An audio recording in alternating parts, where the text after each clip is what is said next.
तो दोस्तों आज के इस वीडियो में हम आपको बताने वाले हैं कुर्ते के लिए किसी भी साइज़ का बाजू कैसे कटिंग करें। कफ वाला बाजू, जैसा कि आप देख पा रहे हैं ये कफ है और ये बाजू है। जैसे कि किस साइज़ के लिए आर्म होल कितना रखें, ये वाला निशान कितना लगाएं, ये जो हम राउंड शेप बनाते हैं, किस साइज़ के लिए कितनी मोहरी रखें, किस साइज़ के लिए कफ की चौड़ाई और लंबाई कितनी रखें, और ये चाक पट्टी के लिए कट कितना लगाएं। तो सारा फार्मूला इस वीडियो में हमने आपको बता दिया है। तो दोस्तों मैं हूं अकील खान और आप देख रहे हैं अकील फैशन डिज़ाइनर। इस वीडियो को देखकर आप किसी भी साइज़ के कफ वाले बाजू कटिंग कर पाएंगे बहुत ही आसानी के साथ। तो सबसे पहले आपको क्या करना होगा, ये जो कपड़ा होता है अगर कॉटन कपड़ा है तो उस पर आप पहले प्रेस लगा लें। जैसा कि आप देख पा रहे हैं इस कपड़े पर मैंने प्रेस नहीं लगाई क्योंकि जब मैं वीडियो बना रहा हूं तो इस टाइम लाइट नहीं थी। तो बहुत सारे न्यू बिगिनर्स होते हैं, बाजू कटिंग करने से पहले उनके मन में एक सवाल चल रहा होता है, तो वो डाउट्स क्लियर कर देता हूँ मैं।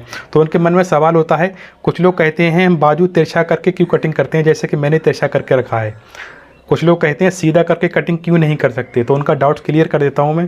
तो हम दोनों बाजू एक साथ कटिंग नहीं कर सकते क्योंकि हम इस तरीके से जब बाजू कटिंग करते हैं तो कपड़े की अर्ज कम होती है, कपड़े की चौड़ाई कम पड़ जाती है, इसलिए हम बाजू एक एक करके कटिंग करते हैं।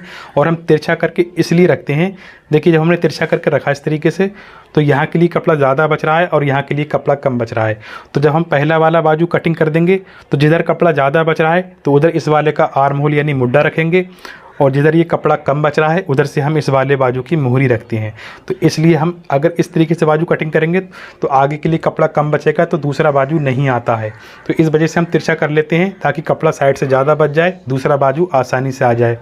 उसके बाद दूसरा पॉइंट, आप जब भी कटिंग करेंगे अगर कपड़े में उल्टा सीधा है तो कटिंग करते टाइम कपड़े की सीधी साइड अंदर रखते हुए और उल्टी साइड बाहर रखते हुए इस तरीके से आपको कपड़ा फोल्ड कर लेना है। तो देखिए अब बढ़ते हैं फॉर्मूले की तरफ।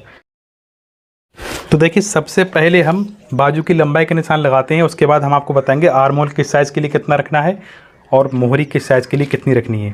तो हमको यहाँ से नीचे से इंची टेप रख लेना है इस तरीके से। तो पहले हम लंबाई का निशान लगा देंगे। तो जैसे कि इस बाजू की लंबाई हमको 23 इंच तैयार रखनी है, यानी कफ के बराबर तक, जहाँ तक कफ है वहाँ तक नापेंगे हम। तो इसकी लंबाई 23 इंच आ रही है।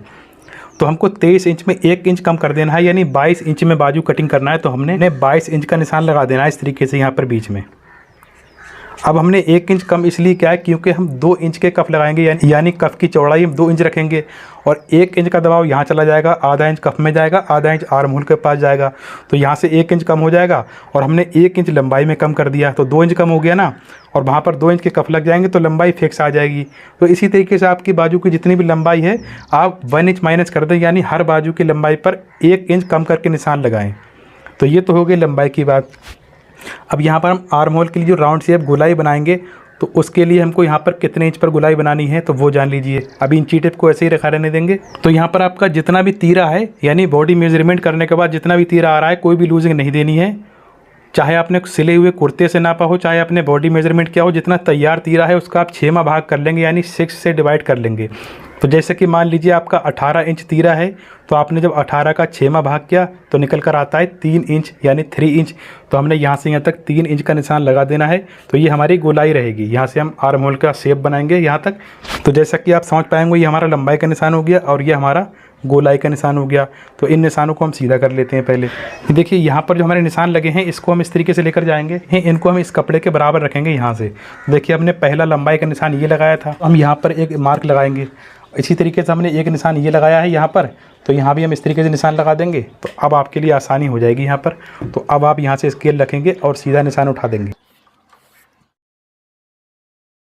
तो पहले हम आर्म होल मुड्ढे की चौड़ाई की बात कर लेते हैं, ये किस साइज़ के लिए कितना रखना है। अभी हमको तीरे का नाप लेना है, यानी शोल्डर का नाप लेना है। तो तैयार तीरा जितना भी है, चाहे आपने बॉडी मेजरमेंट किया हो, चाहे सिले हुए कुर्ते से नापा हो आपने, तो जितना भी है उस पर आपको 1 इंच और ऐड कर देना है, यानी 1 इंच प्लस करना है उस पर, और उसका हाफ करेंगे और उतना ही आर्म होल रखेंगे यहाँ से इस तरीके से किनारा छोड़कर।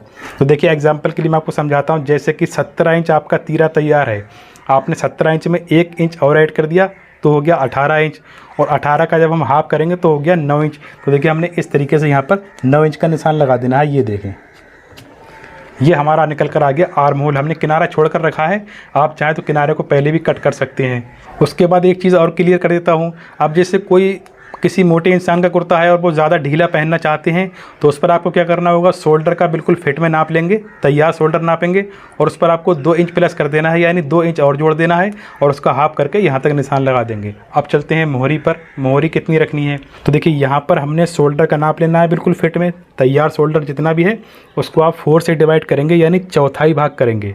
अब चौथाई भाग करने के बाद जितना ही बचता है उस पर आपको 1 इंच और ऐड कर देना है। तो जैसे कि मान लीजिए किसी का शोल्डर 17 इंच तैयार है तो आपने 17 का आधा किया तो हो गया 8.5 और 8.5 का आधा किया तो हो गया 4.25। तो ये 4.25 चौथाई भाग निकल कर आ गया। अब 4.25 में हमने 1 इंच और ऐड कर दिया तो हो गया 5.25 इंच। तो इस तरीके से हमने 5.25 इंच इसकी मोहरी रख देनी है इस तरीके से, ठीक है। अगर कफ के पास प्लेट्स डालना चाहते हैं, थोड़ी खुली ढीली मोहरी पहनना चाहते हैं तो उसके लिए आपको क्या करना होगा, शोल्डर का वही चौथाई भाग करेंगे और चौथाई भाग करने के बाद जितना बचेगा उस पर आपको 2 इंच प्लस कर देना है, यानी 2 इंच और जोड़ देना है और उसका हाफ निशान लगा देंगे। देखिए उसके बाद हम इसको सीधा स्ट्रेट कर लेते हैं इस तरीके से। आप चाहें तो शेप स्केल भी लगा सकते हैं, जिससे कि ये शेप वाली स्केल है। फिटिंग बाजू के लिए शेप स्केल लगाएं और मीडियम फिटिंग के लिए आप सीधी स्केल भी लगा सकते हैं।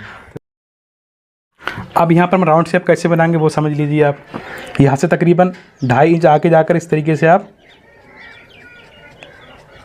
ये शेप बनाएंगे इसका। अब इसको हम कट कर लेते हैं दोस्तों। उसके बाद हम यहाँ से कट कर लेते हैं इसको।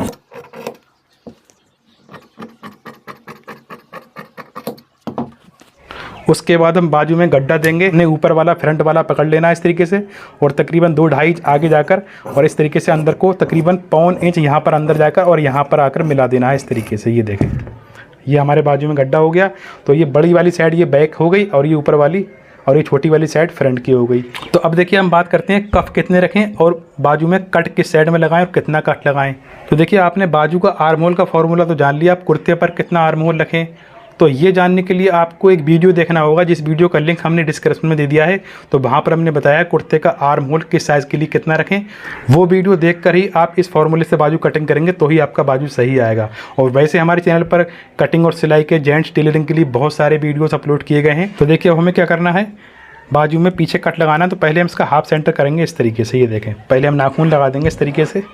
देखिए यहाँ से हमने बराबर मिला दिया है और जब हम क्रीज बनाएंगे इस तरीके से तो ये क्रीज बैक साइड में आ चुकी है। ये देखें, देख सकते हैं ये क्रीज बैक साइड में आ गई। इसी क्रीज पर यानी इसके हिसाब से हम बिल्कुल हाफ सेंटर में कट लगाएंगे। और कट कितना लगाएंगे, नॉर्मल 5 इंच लगाते हैं। अगर बाजू की लंबाई ज़्यादा है तो आप 5.5 भी लगा सकते हैं। तो मैं 5 इंच का कट लगा रहा हूँ।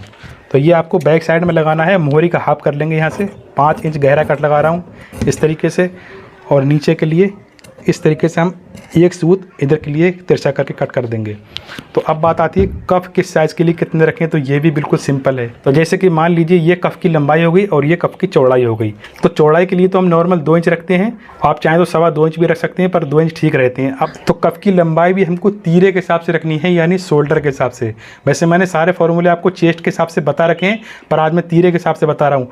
तो जितना भी तैयार शोल्डर है, तैयार तीरा जितना भी है उसका हाफ कर लेंगे और हाफ करके जितना ही बचेगा बस समझ लीजिए वो कफ की ये वाली लंबाई हो गई। तो जैसे कि आपका तीरा 18 इंच है, आपने 18 का हाफ किया तो बचा 9 इंच। तो आपने 9 इंच कफ की लंबाई रख देनी है।